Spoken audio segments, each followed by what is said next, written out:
Hello, this is Angelia with today's wisdom. Today's wisdom comes from Daily Hindu Wisdom. Brahman cannot be realized by those who are subject to greed, fear, and anger. Brahman cannot be realized by those who are subject to the pride of name and fame, or the vanity of scholarship. Brahman cannot be realized by those who are enmeshed in life's duality.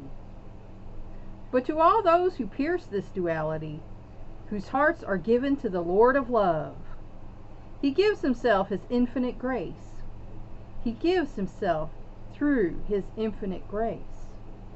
And that's by Tejabindu Upanishad. And like I say, if you study other cultures and other, wisdoms and things, you find out they actually have a lot in common. Where he says Brahman, cannot be realized. The Buddhists might say enlightenment, or Christians might say salvation, cannot be realized by those who are subject to greed, because that's something that, most religions tell you not to be greedy, but humans kind of are. Fear is one, in the Bible. I forgot how many times they said, my poor little brain. But there are so many fear not, do not fear, fear not in the Bible. So that's something that they push hard, that God is telling you, don't be afraid. He's got you. Don't be afraid. He knows there's scary stuff here on earth. Just don't be afraid. And anger.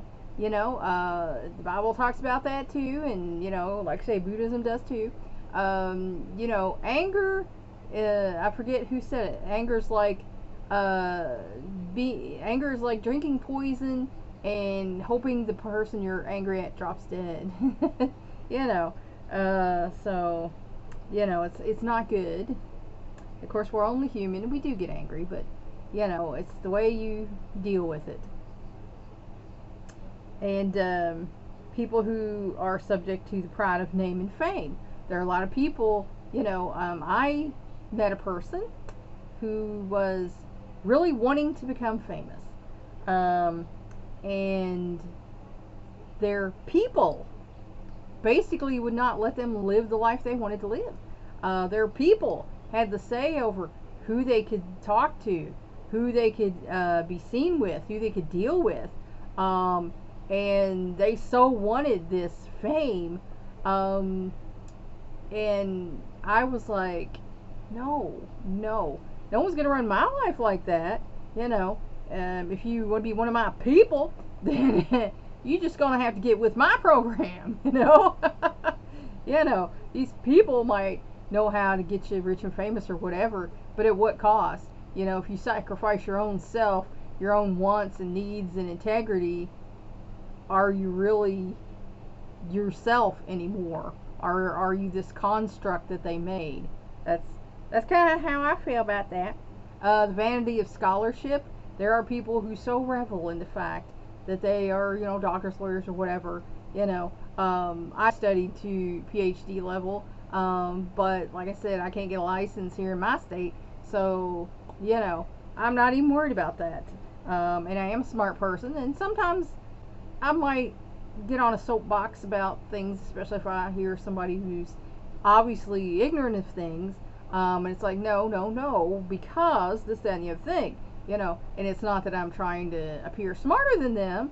I'm just trying to teach them something because I feel like they're either in error or they're being ignorant to their own detriment. So I'm trying to come from a place of, love, where I'm trying to show you this is not good to be this way. And some people don't understand that sometimes, but that's what it is. And enmeshed in life's duality. There is a duality to life. We have a spiritual life, a physical life, and we should expect that we need to be more after the spiritual than the physical, and then God is going to provide all your needs for you. And some people complain about they didn't get this, that, and the other thing they pray for. Maybe that wasn't the right thing for you. And maybe you didn't need that, you just wanted that. So there's a difference between wants and needs. And to all those who pierce this duality, who figure it out, that we're just here for a short time. We're here on Earth School learning stuff. Oh, excuse me, I'm trying not to sneeze here. Because one day we're going to leave. Nope, I sneezed. Bless me, Lord. And whose hearts are given to the Lord of love. God is love. Jesus said, you know, if you've seen me, you've seen the Father, so He's love too. So, you know, when you give yourself to the Lord of love, then, you know, you're going to find infinite grace. Because that's who He is and what He does. So, you know, the Hindus was spot on this one. Think about it. Thanks for watching. Please like and share this wisdom so we can spread it around the world. If you want to help me out, subscribe to my YouTube channel. If you want to help me out even more, go to my Patreon page and become a patron. That's all for now. Until next time.